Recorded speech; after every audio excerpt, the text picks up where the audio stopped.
Welcome, everyone. It's wonderful to see you here, gathered for what I know will be a wonderful occasion for all of us. And it's great to have you here this weekend. The weather is supposed to just get better and better, so it should be a great weekend. In case you have the image of a classics professor as somebody who is maybe a little bit stodgy, maybe a little bit locked in the past, very interested in very old things, maybe a little bit out of touch with the world of today, with now, the real world, you're in for a treat and a mind-expanding experience this afternoon. In fact, we just had a conversation, your distinguished faculty lecturer and I sitting here, as she was turning off her cell phone and talking about all the different options for cell phones. You can have this kind or that kind. So she's very much a person of the present as well as the distant past, a person of great intellectual curiosity, a person with a delicious and wonderful sense of adventure. She and her husband lead traveling groups all over the world, and the people who go on them have such a wonderful learning opportunity. She has just an unquenchable passion for learning. Professor Mary Lefkowitz is professor of classical studies and today's distinguished faculty lecturer. I want to just give you a couple of examples of the ways in which she might, in some ways, challenge some of your stereotypes. First of all, she has been one of the pioneering faculty at Wellesley College of bringing this college into the digital age. That's distinctly, clearly a 21st century phenomenon. 3 years ago, she was one of the first Wellesley professors to volunteer to create an entire course for an organization called the Global Education Network, which was producing online distance learning courses. And we had a partnership with them. She described the experience as tremendously interesting. Chance to teach her classical mythology course, which she had taught at Wellesley since 1961. She spent the better part of a summer, I think, taping 2 class lectures every morning, all alone in a room just with a camera. And she was forced to figure out how to condense the material and just down to the pure essence of it, which she said later was actually a very valuable exercise for any teacher to figure out just the most important messages and how to convey them. She also, I think it can be said fairly, is the individual most responsible in a very real sense with the modern mission of Wellesley College. Not everybody knows this story, but in the early 1970s, when this college was challenged by the fact that the all-male colleges, most of them, were beginning to go coeducational. The trustees put together a panel of experts, faculty, staff, students, trustees, and the president, and they met for a whole year, every weekend, as I understand it, and considered the question of whether Wellesley College should go co-ed, given that there was going to be this new pressure. Professor Lefkowitz was much more than just a member of that committee. She was one of the pivotal members and was a powerful spokesperson throughout that discussion for the importance of Wellesley remaining an institution dedicated solely to the education of women. And she clearly has been proven so right in the quarter century since that decision, that really courageous decision was made to keep Wellesley focused on its mission of educating women. Professor Lefkowitz is a graduate of the Brearley School in New York, and she's one of their most distinguished and beloved alumni there. I know that because I was just with them last night. They had a gathering to celebrate the arrival of their new head of school, who's a Wellesley alumna from the class of 1988, and this was a gathering of people who were graduates both of Brearley and Wellesley, and everybody was talking about Mary Lefkowitz. She couldn't be there because she needed to be here with us today. She graduated from Wellesley in the class of 1957. She was Phi Beta Kappa and graduated with honors in Greek. Her 2 daughters also are alumni of the college in the classes of 86 and 90. In 1959, she returned to Wellesley only 2 years after graduation as an instructor in Greek, and shortly after that received her PhD in classical philology from Radcliffe, Harvard, in 1961. Wellesley named her the Andrew W. Mellon Professor in the Humanities in 1979, and she has served several times as chair of the Department of Classical Studies. She's the recipient of many honors and distinctions and awards. I won't take your time now to read them all to you, but fellowships from learned societies, very distinguished learned societies, and quite a few honorary degrees as well. Her scholarly writings demonstrate a breadth of interest and knowledge. She's written many books on ancient Greece and Rome, including Lives of the Greek Poets and Women in Greek Myth, as well as many other books and many articles in many both popular publications, newspapers, well-known newspapers, the New York Times, the Wall Street Journal, the New York Republic, and also intellectual journals, the Times Literary Supplement, the New York Review of Books. Her most recent book, and it's just out, fresh off the presses, is called Greek Gods, Human Lives, What We Can Learn from Myths. And I think we should all go out. I've already gone out and bought it, but I think everyone will want to go out and buy it, and especially so after you've heard her talk. Alumni of all ages rave about Mary's courses and her lecture. She's one of the most sought-after speakers for the alumni clubs around the country and around the world. And alumni also always select her as one of the speakers at reunions. When I talk to people who've had her for courses spanning these many years, they often say that the classes with her were among their most memorable experiences. So we're in for a treat, all of us. It's a great pleasure and a great honor for me to introduce our 2003 Distinguished Faculty Lecturer, Professor Mary Lefkowitz. Mary.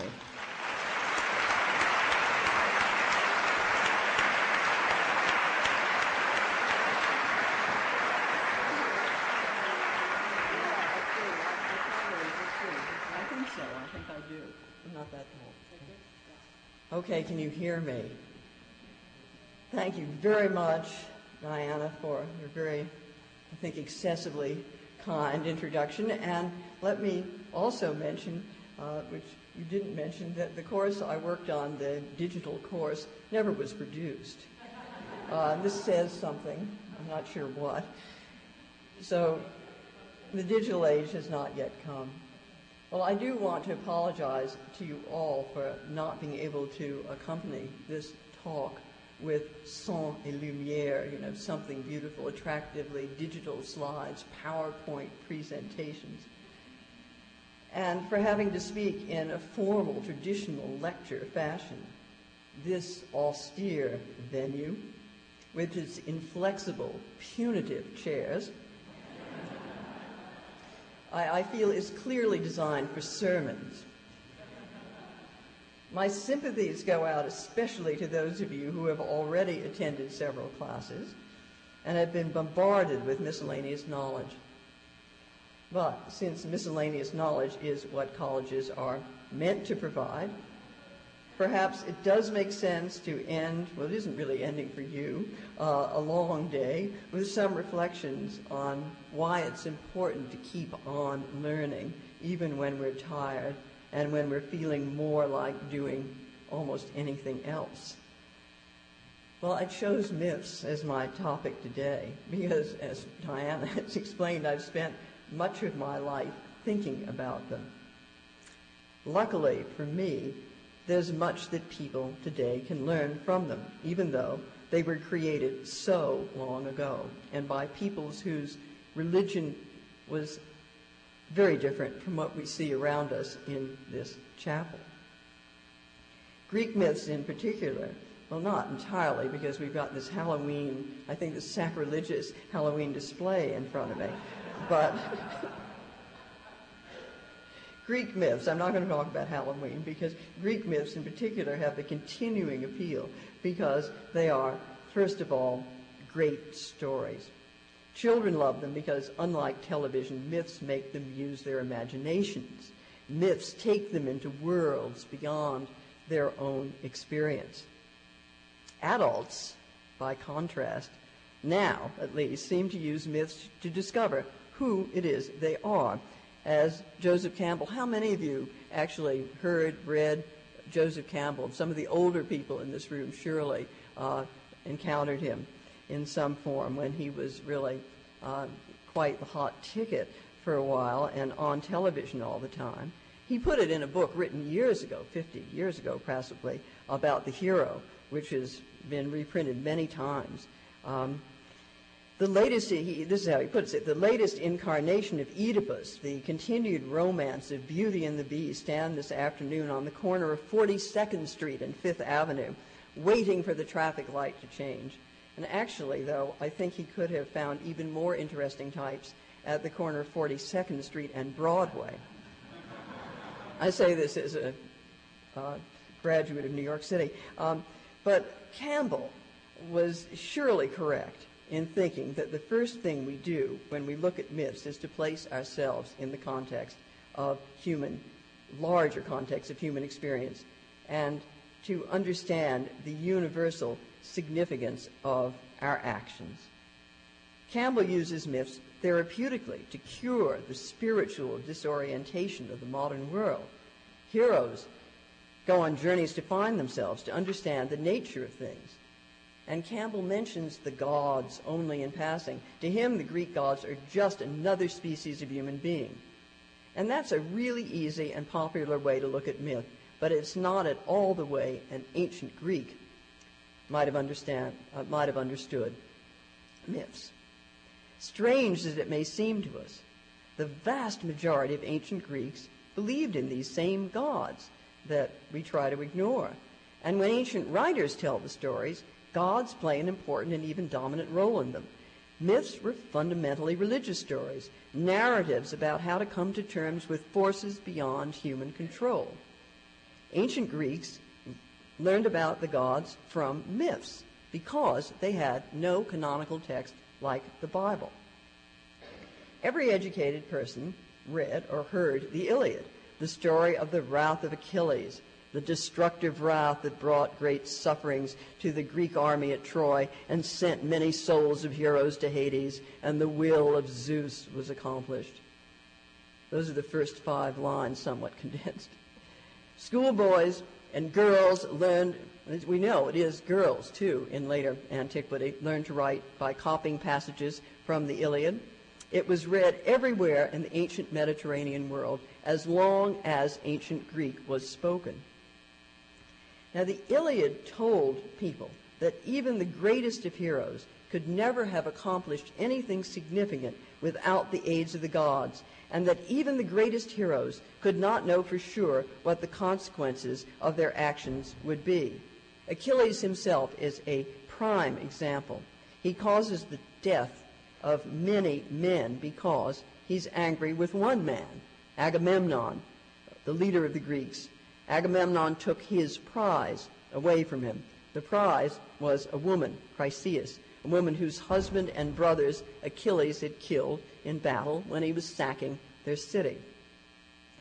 Because he's angry, Achilles refuses to fight until the fire comes to his own ships. But Achilles is able to do additional damage to his own side because he isn't just anyone. He is the son of a goddess.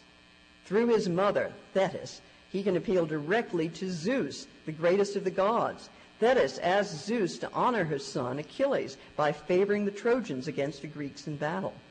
Because in the past Thetis helped him when other gods conspired against him, Zeus agrees to do what she wants. But even though Achilles is the son of a goddess, he doesn't fully understand what the consequences of his action will be. He's immortal. He doesn't understand. His decision not to fight will not harm Agamemnon. Instead, many other persons will die, including his closest friend, Patroclus. Achilles himself is the final victim of his destructive wrath. After Patroclus is killed, Achilles' mother, the goddess Thetis, offers her son a choice. He can leave Troy and go home and lead a long but unmemorable life, or he can return to battle, win glory, and die at Troy. And Achilles chooses to die in order to avenge his friend's death. Nor does Achilles see always how large a role the gods play in determining what happens in the course of the epic. In fact, everything that happens at Troy happens because it's the will of Zeus. Here we are again, seeing goddess of Achilles' anger, which brought sorrow to many Achaeans and sent many mighty souls of heroes to Hades and turned them into food for dogs and all the birds. And the will of Zeus was accomplished, Dios de teleotobule. Zeus intervenes again and again to help the Trojans against the Greeks. But since he never appears on the battlefield himself, People don't see him. The Trojan prince Hector thinks that his side is winning because he, Hector, is such a great fighter. He imagines that he's defeated Achilles' comrade Patroclus single-handed. But in reality, as the dying Patroclus tells him, Hector's only Patroclus' third killer. The first was the god Apollo himself, who had approached Patroclus hidden in thick mist, couldn't see him, knocked off his helmet, shattered his spear. When Achilles comes after Hector, eager to avenge Patroclus' death, Hector most unwisely remains outside the walls to confront him, thinking that he might possibly win, even though Achilles is the greatest of the Greek fighters.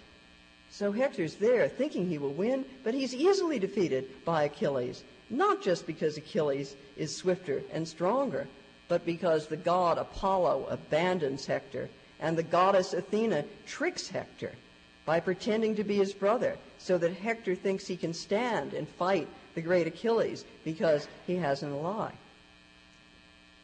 Mortals are not aware of what the gods are doing because the gods appear on earth, shrouded in mist or in disguise, like Athena, when she stops Achilles from killing Agamemnon at the beginning of the epic, or when she pretends, as I just said, to be Hector's brother so she can lure him to his death. Gods intervene directly to take mortals away from the battlefield. Aphrodite comes to assist Paris because he had judged her to be the most beautiful of the goddesses, and she also comes to take her son Aeneas to safety. Gods also can influence human action by sending messages to them through dreams, sometimes in order to reassure them, but often in order to mislead them. When Zeus shows his support or disapproval by thundering, it's up to mortals to determine exactly what he means. A flight of birds might, or it might not, be a sign of approval. Messages may also be read in the entrails of sacrificed animals. Anything uncanny, sudden, or unpredictable may be an omen. When in the 2nd century A.D., so we're skipping ahead quite a bit from Homer, which may be 8th century B.C., but in the 2nd century A.D., antiquity goes on for more than 1,000 years, the Greek writer Plutarch is describing the assassination of Julius Caesar in Rome on the Ides of March in 44 B.C. And when Plutarch does this, he talks about the signs and apparitions that occurred just before Caesar's death. The animal that Caesar was sacrificing proved to have no heart. Caesar's wife Calpurnia dreamt that he was dead. A prophet, you all know this from Shakespeare, had told Julius Caesar to beware the Ides of March. But Caesar ignored all the warnings, and he went to the Senate house where he was murdered. Caesar ought to have remembered, since he was very well educated and spoke Greek fluently, that the myths tell of many other people who suffered and died because they weren't prepared to believe what the prophets told them. The prophets are the gods' interpreters, who can read the signs and interpret the dreams the rest of us don't understand. The myths also indicate that any mortal who is about to embark on a great undertaking should first try to see if he has the approval of the gods. Certain gods, among them Zeus and Apollo, are prepared to advise mortals about the future, but their messages are relayed through their priests and priestesses and are usually phrased in language that's ambiguous or hard to interpret. Here's what the early Greek thinker Heraclitus of Ephesus says. He said about the god Apollo. He says, Apollo, whose oracle is in Delphi, does not reveal nor conceal, but he sends a sign. What kind of sign? Well, here's a story. The Delphic Oracle gave a famously ambiguous response to Croesus. He's the proverbial king that one would like to be as rich as. Croesus, who was king of Lydia in Asia Minor, it's now part of modern Turkey, asked the oracle of Apollo at Delphi. No, he wasn't a Greek, but he thought this was an important shrine, so he asked the oracle if he should attack the Persians. And the Delphic oracle replied, and this is how the 5th century BC historian tells the story, if you cross He said, this is what the oracle says, if you cross the Halys River, you will destroy a great empire. Well, you guessed it right. Croesus didn't perceive the ambiguity in the response or stop to reflect that the gods do not always, or in fact often, give straight answers to mortal questions. So he crossed the river, and it was his own empire that was destroyed. So what are you thinking now? Gods who keep their distance, or worse, deceive and deliberately mislead. Gods who help to kill. Gods who do not always tell mortals what is best for them. If this notion of a god sounds unfamiliar, or if it sounds totally unacceptable, well, of course, it's because our notion of divinity, and I use the term our quite broadly here, is so different from that of the ancient Greeks. Well, since we're in this building, we can look around and see for ourselves that when this chapel was dedicated in 1899, the people who worshipped here believed in a very different kind of deity. And if you look up at this arch behind me, you'll see a large inscription. I remember sitting there watching this as an undergraduate. God is love. The phrase comes from the so-called first epistle of John in the New Testament. Well, it's called a first epistle, but it's really not a letter, but it's a kind of sermon. Anyway, the phrase, the whole context is, God is love, and he who remains in that love remains in God, and God remains in him. It does say him. Feminists out there. Ho theos agape estin, kai ho menonen te agape, and tel theo mene, kai ho theos en auto mene. So the word translated love, if some of you know Greek, is agape, the kind of love a mother feels for her child or a child for his or her parent. Well, no Greek or Roman writer would have been prepared to make that statement about any of the gods in their religious tradition. Their important gods kept themselves apart from men in their homes on Mount Olympus. And while these gods sometimes cared for mortals, especially those mortals who were their own children, they didn't love any mortal person unconditionally. A god or a goddess, well, you're thinking, a god or a goddess might pursue a beautiful mortal and make love to him or her. But sooner or later, and mostly sooner, they would abandon that person, male or female. Well, just as an example again, in the other great Greek national epic, that is the Odyssey, Athena, the goddess Athena, appears from time to time to help Odysseus and his family. She always comes in mortal form, often in disguise, but she never sticks around for very long. She's fond of Odysseus because he always has his wits about him, and she says to him, "That's why I can't abandon you in your misfortune." But she's prepared to leave him on his own for years at a time. She can't oppose her uncle, Poseidon, when he's angry with Odysseus. In any case, unlike some other gods, she can't be everywhere at once.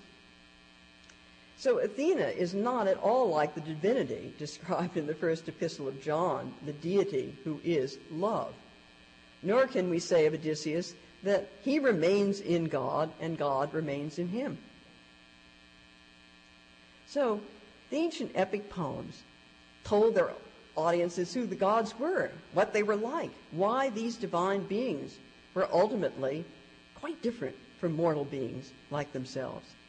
And most importantly of all, the myths helped mortals to try to come to terms with the limits of their own understanding, to see that even a clever and courageous mortal like Odysseus will not always know what he's doing and will never completely realize the extent of his own ignorance. At the end of the Odyssey, there's Odysseus. He's got everything back. He's got his house back, his wife back. He's won against all the suitors. Everything is terrific, but he almost loses everything he's fought so hard to recover by being too angry and too eager for revenge. Athena has to intervene to stop him. To give another example, this is even more familiar, perhaps Oedipus. Oedipus's problem isn't, as Freud would have had it, that he was in love with his mother. That interpretation of the myth tells us more about Freud than it does about Oedipus. As Sophocles tells the story in the 5th century BC in his drama Oedipus Tyrannus, is that Oedipus didn't know who he was, who he really was. And at the beginning of the drama, the citizens of Thebes appeal to Oedipus, the king, because there's a terrible plague. The oracle at Delphi says, without, of course, being at all specific, that the gods have sent the plague because the city is polluted by the presence of a murderer. And the prophet Tiresias tells Oedipus that the murderer is, in fact, Oedipus himself. Oedipus doesn't believe him, and he undertakes his own investigation, only to discover that the oracle and the prophet were right. In Sophocles' drama, Oedipus didn't want to commit the crimes of killing his father and marrying his mother. In fact, it was in the process of trying to keep the terrible prophecy from coming true that he did what the oracle said he would do. He brought the oracle to fulfillment by trying to avoid it, because he thought he was the son of the king and queen of the city of Corinth. He didn't worry when on the road, just as far away from Corinth, he killed an older man who insulted him. And then because his mother was living in Corinth, as far as he knew, he wasn't concerned when he married an older woman in Thebes. So you might ask now, why did the gods allow Oedipus to commit these crimes when they could so easily have prevented them from happening? The answer, they were punishing Oedipus for a crime that had been committed by his father, Laius. Laius had raped a young man, and the young man then killed himself. Laius was then warned by the gods not to beget any children because his son would murder him. But one night, when he'd had too much to drink, well, you know the rest of the story, when the forbidden child was born, he and his wife, Jocasta, couldn't kill it because that would have been murder. But they could expose it. That is, they could give the child to a servant who would then put it in a deserted spot where it might die or be eaten by animals. This was, I'm sorry to say, a common method of population control in the ancient Greek world. But the shepherd who carried the baby off to expose it took pity on it and gave it to another shepherd, who in turn gave it to the king of Corinth. So the son survived to murder his father, his real father, and marry his mother, and the prophecy was fulfilled. Oedipus's children suffer as well. His two sons kill each other in single combat, and his daughter Antigone dies because she gives burial rites to one of them against the orders of Creon, the new king of Thebes. Creon had been certain that he was justified in refusing to allow Antigone's brother to be buried.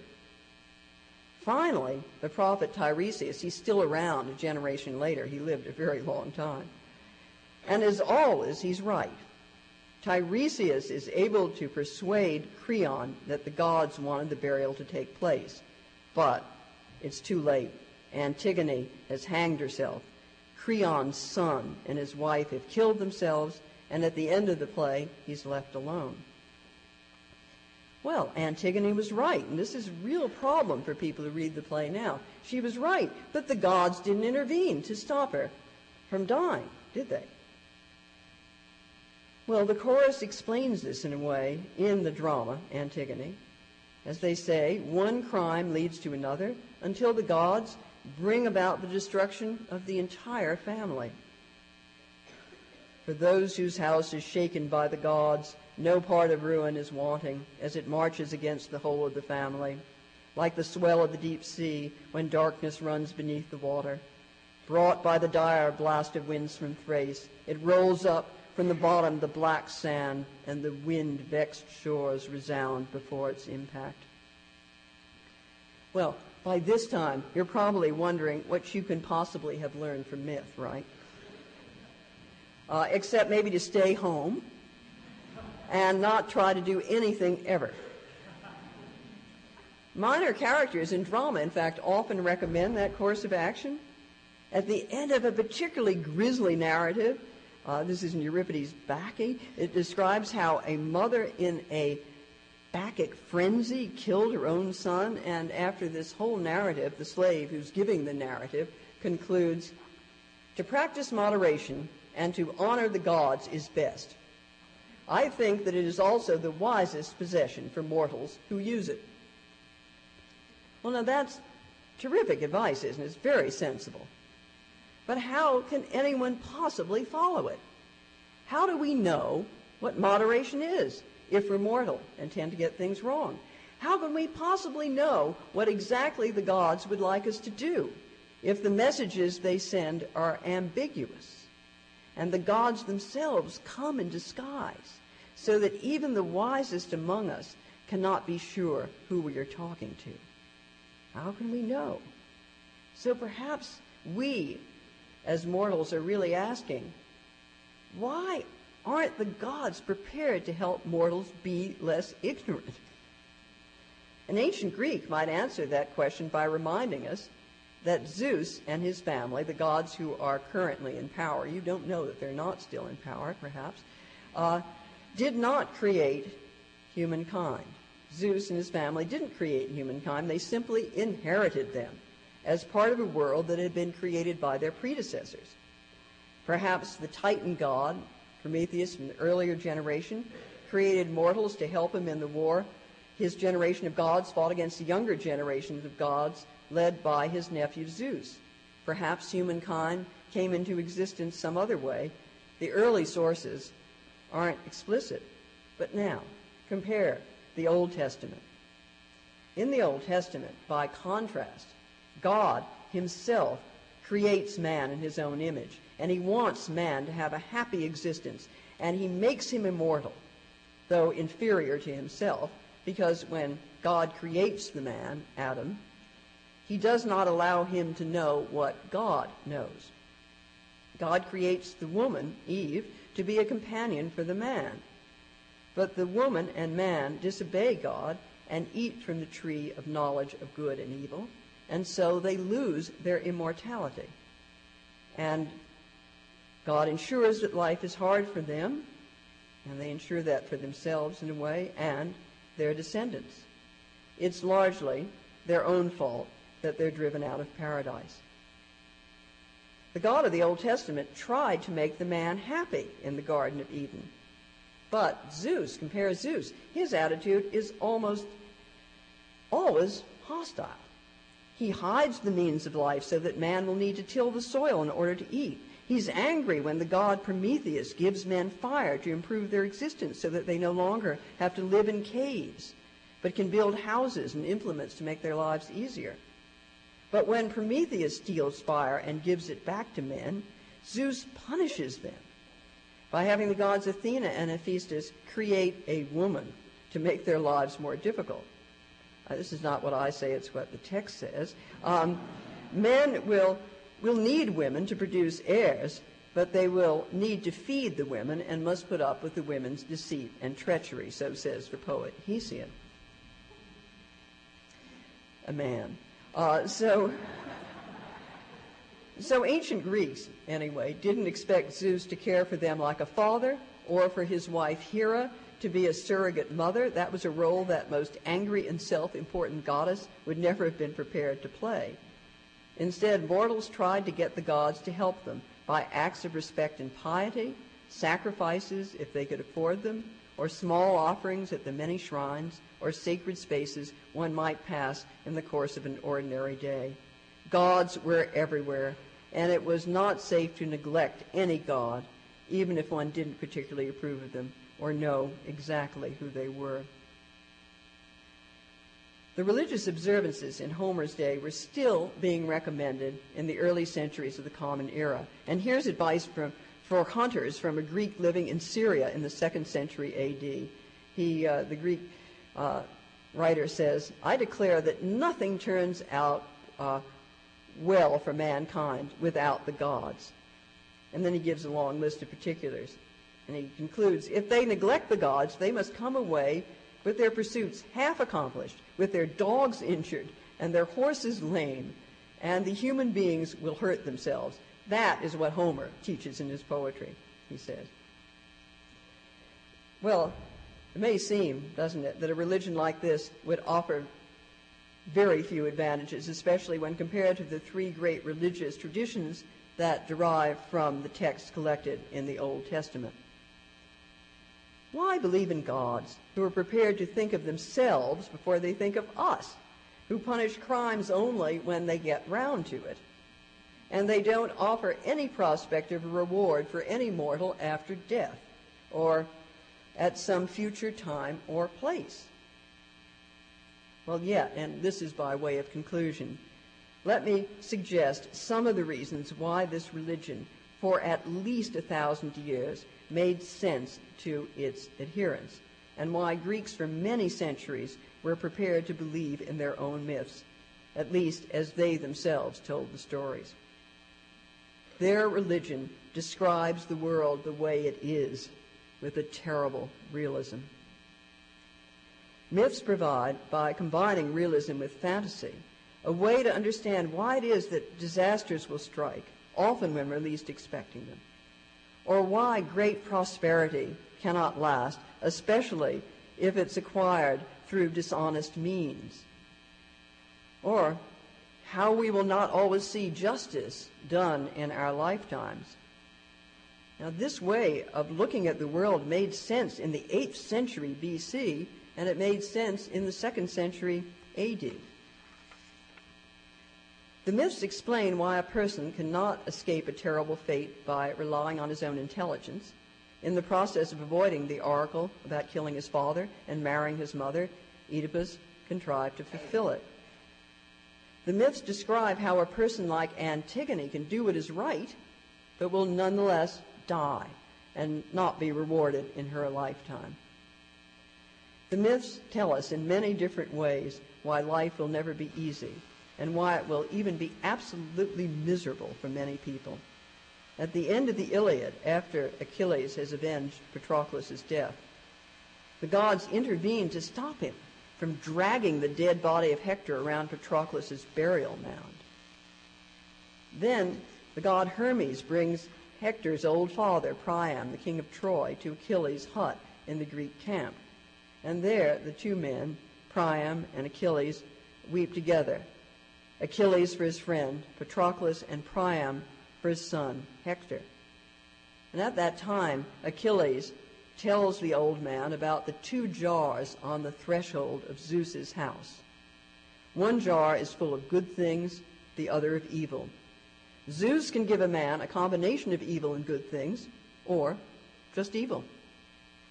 Well, I can't tell you how many students over the years have summarized these lines by saying the possibilities from the 2 jars are all good or a mixture.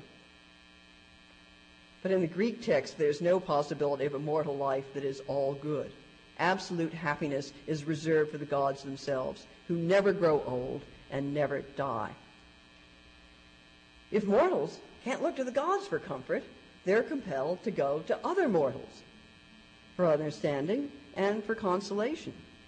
In the Iliad, Achilles comforts Priam, the father of the man who killed his friend, and Priam kisses the hands of Achilles, who's killed so many of his sons. At the end of the Oedipus Tyrannus, Oedipus, now blind, asks that his daughters be brought to him, his daughters. Mortals must turn to each other for support and affection, because they can, at best, only obtain a distant sympathy from the gods on Olympus. In the Iliad, Homer tells how Zeus lets tears of blood fall to the ground when his son Sarpedon is about to be killed by Patroclus. But Sarpedon doesn't realize that these tears have been shed in his honor, and his mother, Sarpedon's mother, isn't there to see them either. So because in this religion there's no orthodoxy and no one deity to depend upon, more responsibility is left to individual human beings. It's a religion for adults, which offers responsibilities rather than rewards.